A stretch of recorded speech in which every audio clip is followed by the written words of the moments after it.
old saying that goes, God does not call the qualified, but he qualifies the called.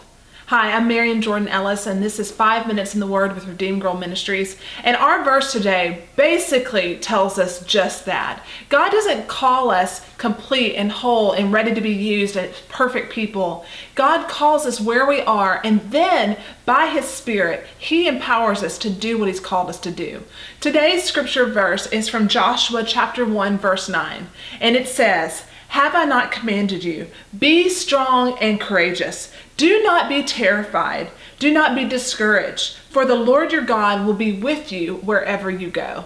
Now, Joshua was a man who was called. He was to be the person who was to take over leadership of the Israelites after Moses. Those are some big shoes to fill. Moses was this famed leader. He had taken the people out of slavery in Egypt and taken them through the Exodus and into the wilderness, and they were on the precipice of taking the promised land when Moses dies. And then God calls forth Joshua to take his place as the leader of this million-plus group of people. Now, that is a heavy burden, and I don't know about you, but when God calls you to do something, the first response for most of us is fear, because we look at ourselves and we think, who am I to take this responsibility? And we look at our failures and we look at all of our stuff and we think, God, you can't use me. And I think the word that we have today was given to Joshua for that precise reason, because he felt like most of us feel when God calls us out. Who am I to do this? And so God's promise to Joshua is this: every place you step your foot, I will give you victory.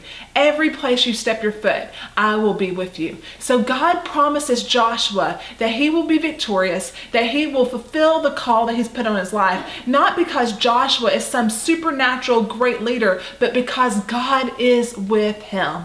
So let me just encourage you. If God is calling you to do something in his kingdom, and it's not about you, it's about God working through you. And it's about God and his power and his Spirit working in us to do what we cannot do ourselves. So we are promised victory. We are assured that we can have strong courage, because the courage that we have comes from a supernatural source. It comes from the presence of God with us.